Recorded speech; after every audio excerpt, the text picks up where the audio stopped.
Salut les gars et bienvenue dans cette nouvelle vidéo où j'analyse avec vous les 10 matchs de cette journée de Ligue 2 qui auront lieu mardi 2 mars 2021. Donc juste avant, n'hésitez pas à vous abonner, à liker la vidéo, ça m'encouragera à vous en faire encore plus. Juste avant de démarrer mes analyses, je vous invite grandement à venir sur le canal Telegram. J'avais fait une petite pause mais là on est reparti pour ce mois de mars et je vais essayer de vous faire gagner un maximum de pronostics. Donc là ce soir j'ai envoyé un pronostic en Ligue 1, une belle surprise à tenter. La cote a d'ailleurs bien chuté donc n'hésitez pas à venir voir tout ça. Pour ce qui est de la Ligue 2, on commence tout de suite. On va commencer avec le match qui nous est proposé en premier sur cette liste-là. Ça va être Ajaccio contre Rodez. Alors une équipe d'Ajaccio que j'aime vraiment beaucoup, enfin en tout cas que j'aimais beaucoup depuis ce début d'année 2021. Maintenant là, ça fait 4 défaites d'affilée qu'ils prennent. C'est pas dans les habitudes d'Ajaccio, si je vous dis pas de bêtises. Je crois que cette saison, ils n'ont jamais enchaîné une série comme ça de 4 défaites consécutives. Là, ils sont en plein dedans. Du côté de Rodez, ça va vraiment plutôt pas mal. Il y a 2 victoires d'affilée, dont une très importante à Auxerre. Alors celle-là, fallait aller la chercher.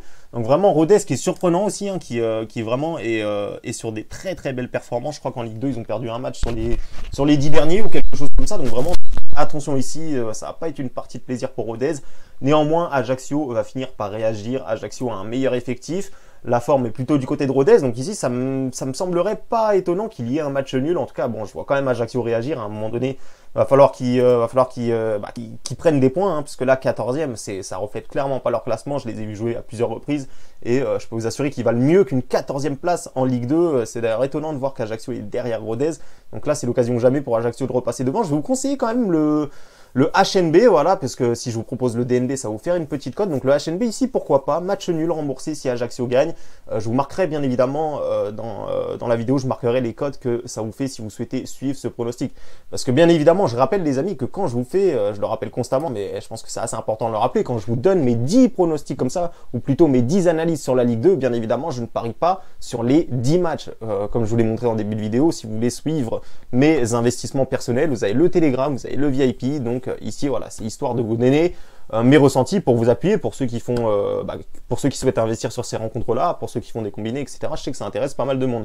Donc maintenant on passe au match Amiens contre Auxerre, une équipe de Auxerre qui est toujours privée d'un élément très important, Mathias Autrette qui est absent depuis quelques temps et ça se ressent dans les résultats parce qu'on voit bien qu'Auxerre sur les 5 derniers matchs n'en a gagné qu'un seul et c'était à Chambly, donc vraiment c'est vraiment pas bon en ce moment Auxerre en termes de résultats. Il y a vraiment un petit coup de mou ces derniers temps. C'est dommage parce que c'est vrai que c'est une équipe qui a une qualité offensive qui est quand même impressionnante. Si je vous dis pas de bêtises, ouais, c'est ça, c'est la meilleure attaque de Ligue 2. Et forcément, il leur manque ce joueur que je vous ai cité, Mathias Autrette, qui sera toujours absent sur ce match-là et qui est très problématique dans l'organisation tactique et surtout dans la gestion offensive de cette équipe d'Auxerre. Alors oui, il y a Le Bihan qui est un très bon joueur, mais sans le passeur décisif, ça change quand même pas mal de choses. Donc Auxerre qui est diminué par l'un de ses meilleurs joueurs qui est pas là. Amiens de l'autre côté, c'est vraiment mauvais. Amiens clairement, ça part un petit peu en crise, j'ai l'impression cette saison. Je pense que là, cette saison, c'est une saison blanche pour eux. Ils vont finir dans le ventre mou. Ils ont plus grand chose à espérer. Donc ici, attention, la motivation peut être clairement du côté d'Auxerre qui a encore une carte à jouer pour la montée. Ils sont 5e, ils sont juste derrière le Paris FC qui va recevoir Dunkerque. Donc Auxerre a vraiment intérêt à ne pas perdre ce match-là, sinon ça risque de devenir vraiment beaucoup trop compliqué pour la montée. Donc ici, je vous conseille logiquement la victoire de Auxerre remportée sur match nul. Donc le DNB, sécurisez bien les amis par contre ici. Si vous souhaitez suivre ce pronostic-là, je vous invite grandement à sécuriser parce que comme je vous l'ai annoncé, il y a un joueur très important du côté d'Auxerre qui est pas là et ça se ressent dans les résultats. Néanmoins, je pense que Auxerre est quand même capable d'aller chercher une victoire du côté d'Amiens. Ils ont un meilleur effectif, même avec cet absent-là, mais voilà, méfiance quand même.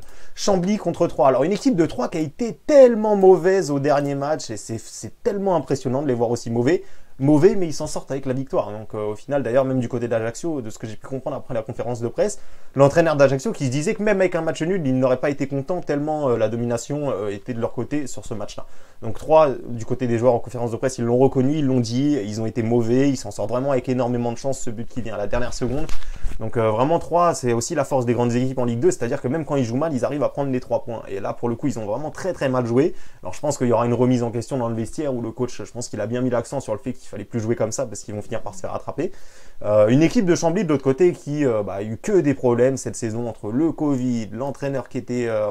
ils ont eu des tas de problèmes cette saison. Donc vraiment, Chambly, c'est pas de bol ce qui leur arrive cette saison. Ils ont souvent des absents, ils ont souvent des cas de Covid. Et en plus de ça, ils ont un effectif qui est extrêmement limité où déjà sans tous ces problèmes-là, on les voyait quand même en relégation. Donc là, il se trouve qu'ils sont 19e.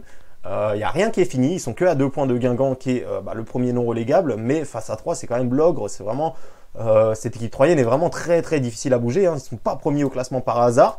Néanmoins, le dernier match laisse quand même penser qu'ils sont fragiles. Voilà, au dernier match contre Valenciennes, ici, il leur manquait 3 défenseurs centraux. On a vu qu'ils pouvaient prendre pas mal de buts aussi. Donc attention à cette équipe de 3, je m'en méfie. Néanmoins, ce serait vraiment surprenant de les voir perdre là-bas. Donc moi, je ne vois pas 3 perdre quand même, hein, même si malgré qu'ils ont fait des mauvaises performances. Par contre, attention, un match nul peut vite arriver. 3, s'ils jouent de la même façon que ils ont joué le dernier match, ils ont joué l'avant-dernier match, c'est sûr qu'à un moment donné, ils vont se faire attraper. Ils n'auront pas de la chance à chaque fois. Du côté de Chambly, à domicile, ils ont des stats pas si bonnes que ça, malgré que de temps en temps, ils arrivent à faire des bons scores, hein, comme ici, une victoire 4-2 à Caen, mais 3, c'est quand même plus fort. Donc ici, je vous conseille logiquement la victoire de 3. Ou plutôt non, le match nul remboursé si victoire de 3, puisque voilà, encore une fois, il faut sécuriser. Si vous prenez 3 en DNB, ça vous fait une petite cote, donc je préfère directement vous proposer le match nul remboursé si 3 gagnent. Comme ça, je pense qu'au pire des cas, vous serez remboursé. On va passer maintenant au match entre Guingamp et Clermont. Alors, une équipe de Guingamp, c'est incroyable le nombre de matchs nuls qu'ils font. Ouais, c'est ça. Déjà, ils sont sur 4 matchs nuls d'affilée. Donc, ça, c'est quand même assez impressionnant. À domicile, je crois que cette saison, on peut voir ici, ils ont fait énormément de matchs nuls. Je crois que c'est l'équipe qui a dû faire le plus de matchs nuls en Ligue 2. Donc, méfiance ici, encore une fois, face à une équipe de Clermont qui est, je vous le dis depuis le début de la saison, hein, depuis le début de la saison, je vous le dis, cette équipe de Clermont, c'est clairement la meilleure en termes d'effectifs, en termes de qualité, en termes de style de jeu, en termes d'un tas de choses. Je vous le répète constamment, les amis. Donc, pour moi, Clermont, ici, logiquement favori.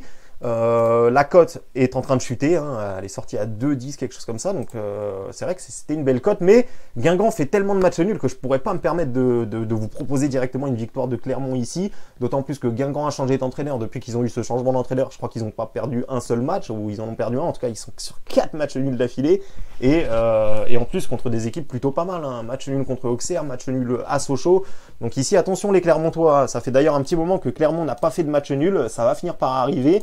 Du côté de Clermont, ils l'ont dit en conférence de presse, ils aimeraient vraiment bien, et c'est normal d'ailleurs, ils aimeraient vraiment bien ne pas lâcher cette deuxième place pour avoir leur destin entre leurs mains. Mais là, à Guingamp, il suffit que Guingamp bétonne, joue la défense à fond, et ça peut vite tomber sur un match nul si Clermont n'arrive pas à trouver les ressources nécessaires pour aller marquer. Donc match nul remboursé si Clermont gagne ici. Ensuite, Le Havre contre Grenoble ici.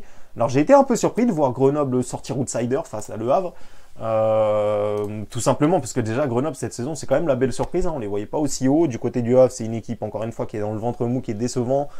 Il aurait fallu qu'ils gagnent le dernier match pour espérer quelque chose dans cette fin de saison. Ils l'ont perdu à Pau, donc c'est un peu comme ça avec cette équipe du Havre, hein. À chaque fois on a l'impression que ça y est, ils ont enfin mis une bonne série en place, et non, ils se font à chaque fois rattraper. Enfin, ils n'arrivent pas à mettre des grosses séries d'invincibilité en place. Du côté de Grenoble, ils ont eu une belle réaction contre Niort, hein. Ils ont été menés une grande partie du match face à Niort, hein, donc, et ils ont réussi à revenir en deuxième mi-temps. Donc ils ont fait une mauvaise première mi-temps, mais ils ont eu les ressources pour aller chercher ce match nul. Et il faut aussi souligner qu'ils avaient pas mal d'absents sur ce match-là. Donc je ne suis pas forcément étonné qu'il y ait eu match nul. Maintenant Grenoble, ça va chercher clairement qu'une seule chose, c'est de gagner pour essayer de remonter le plus vite possible face à Le Havre qui de l'autre côté va vouloir réagir. Pour moi ici Grenoble peut aller gagner, donc je vous conseille logiquement le DNB. Victoire de Grenoble, remboursé si match nul. Encore une fois, je vous mettrai toutes les cotes, hein, que ça vous fait, que je vous conseille, je vous mettrai les cotes dans la vidéo. Niort contre Sochaux maintenant, j'ai essayé d'aller un peu plus vite, hein, comme là, je vois que la vidéo dure un peu longtemps. Niort contre Sochaux ici, je vais pas m'attarder longtemps. Pour moi, Sochaux a un meilleur effectif. Niort ici, ça reste accrocheur, ça fait énormément de matchs nuls. Sochaux également, il y a beaucoup de matchs nuls en Ligue 2, mais ici, pour moi, les Sochaliens m'ont vraiment plu ces derniers temps. Ils font vraiment des belles performances. Bon, la dernière fois, ils ont fait 0-0, mais ils restaient quand même sur 4 victoires d'affilée. Donc ici, pour moi, Sochaux ne perdra pas. Néanmoins, c'est deux équipes qui font beaucoup de matchs nuls. Donc ici, je vous conseille le match nul remboursé si Sochaux gagne. Donc voilà, pour moi, je vois vraiment pas Sochaux perdre ce match-là. Ils ont vraiment les joueurs et l'effectif capable d'aller chercher une victoire là-bas. Paris FC, est-ce qu'ils sont enfin lancés? Le Paris FC face à Dunkerque, Paris FC qui signe 2 victoires d'affilée, là, c'est plutôt intéressant. Ça permet encore de garder un peu d'espoir pour la montée en Ligue 1. Une équipe de Dunkerque de l'autre côté qui se bat comme un peu, enfin c'est quand même compliqué là-bas aussi, parce qu'il y a encore une fois, ça c'est une équipe qui fait beaucoup de matchs nuls, hein, 4 matchs nuls sur les 5 derniers matchs. Méfiance quand même là-dessus. Néanmoins, je vois pas trop ici comment Paris FC peut perdre ce match-là. Ils ont vraiment fait un beau match. Il reste sur 2 belles performances, une contre Châteauroux. Voilà, défensivement, il y a eu quand même beaucoup de travail. Je rappelle que Paris FC, c'est un but encaissé sur les 3 derniers matchs. Donc défensivement, on sent que Paris FC quand même a mis quelque chose en place, et il y a une belle victoire à Caen. Donc ici, pour moi, Paris FC va l'emporter assez facilement. Je vois bien une victoire 2-0 de Paris. Néanmoins, c'est vrai que si je vous propose le DNB ici, ça va vous faire une cote à 1,20. Donc libre à vous ici de prendre un petit risque avec le match nul remboursé si Paris FC gagne, ou de tenter le Paris FC en sec, même si pour moi c'est pas forcément valu. 1,70 pour moi c'est la belle cote, hein. C'est vraiment la cote qu'il fallait placer. Les bookmakers n'ont pas fait d'erreur, néanmoins je pense que Paris va quand même gagner, donc ici vous l'avez compris, ma tendance se dégage sur Paris FC, ne perd pas. On a une équipe de Pau maintenant contre une équipe de Châteauroux, une équipe de Pau surprenante qui a été gagnée 2-0 à domicile contre Le Havre. Une équipe de Pau qui s'est contrée, hein, ça c'est à souligner, une belle équipe de Pau qui s'est contrée, une équipe de Châteauroux de l'autre côté qui, je vais peut-être en choquer plus d'un, mais je trouve est vraiment plutôt pas mal, malgré que dans les résultats ça se voit pas, ils prennent des raclés, ils ont encore pris 4-1 à Nancy ce week-end, mais c'est une équipe au final qui se bat, qui ne lâche rien, qui même au fond du trou essaye quand même d'aller faire quelque chose, même mener 3-0, essaye quand même de continuer à attaquer, et c'est ça que j'aime bien dans ces équipes-là, c'est le courage qu'ils ont, de continuer constamment à se battre, de pas baisser les bras, vraiment c'est le fighting spirit dans cette équipe-là, et c'est ce que j'apprécie beaucoup. On peut voir d'ailleurs contre Nancy, c'est ce qui s'est passé, il me semble qu'ils étaient menés sur un gros score, ils ont rien lâché, ils ont essayé d'aller marquer ce petit but pour sauver l'honneur, et du côté de Pau, voilà, ça va être un match équilibré, c'est un 50-50 ce match-là, donc ici je vois bien un match nul à sécuriser éventuellement avec Châteauroux si vous le souhaitez, puisque Châteauroux là il va falloir qu'ils prennent les points, là ils sont dans une situation plus que catastrophique, ils ont 8 points de retard sur le premier non relégable. Honnêtement, tout autre résultat qu'une victoire ici sera très compliqué pour Châteauroux par la suite. Je crois qu'ils ont un calendrier compliqué en plus, donc ici ils vont chercher la victoire, hein. S'il y a match nul à 10 minutes de la fin, ils vont pas chercher à garder le score ou quoi, mais néanmoins je vous conseille quand même le match nul remboursé si Châteauroux gagne, parce que voilà, ça reste à l'extérieur, il y a très peu de victoires à l'extérieur du côté de Châteauroux, donc voilà la raison de ce choix. Et on va finir le dernier match avec Valenciennes face à Toulouse, une équipe de Valenciennes. Le match aller avait été tout simplement incroyable les amis. Sachez déjà que Toulouse c'est une très très bonne attaque, hein, ça met vraiment beaucoup de buts, c'est 51 buts inscrits, d'ailleurs c'est la meilleure attaque, hein, officiellement c'est la meilleure attaque Toulouse du championnat de Ligue 2, 51 buts inscrits en 27 matchs, ça fait une moyenne de quasiment 2 buts par match, en Ligue 2 c'est tout simplement énorme. Au match aller il y avait eu une victoire 5 buts à 4 pour Valenciennes à l'extérieur, ça c'est sans doute le score le plus gros que vous verrez en Ligue 2, parce que voir 9 buts en Ligue 2, ça arrive en général une fois par an ou 2 fois par an. Néanmoins ici c'est des équipes offensives, donc on peut s'attendre à un match à but comme au match aller. Valenciennes forcément qui a pris une énorme raclée contre Clermont ici. Alors attention, ils ont perdu 4-0, mais ils ont eu un carton rouge dès le début quand il y avait 0-0. Et le pire, c'est que le carton rouge qu'ils ont eu, c'est que c'est un joueur très très important qui joue à chaque match, qui ne sort jamais. Donc vraiment, ça va être problématique dans la rotation. Ça va être compliqué de changer un joueur qui est aussi indispensable à cet effectif-là.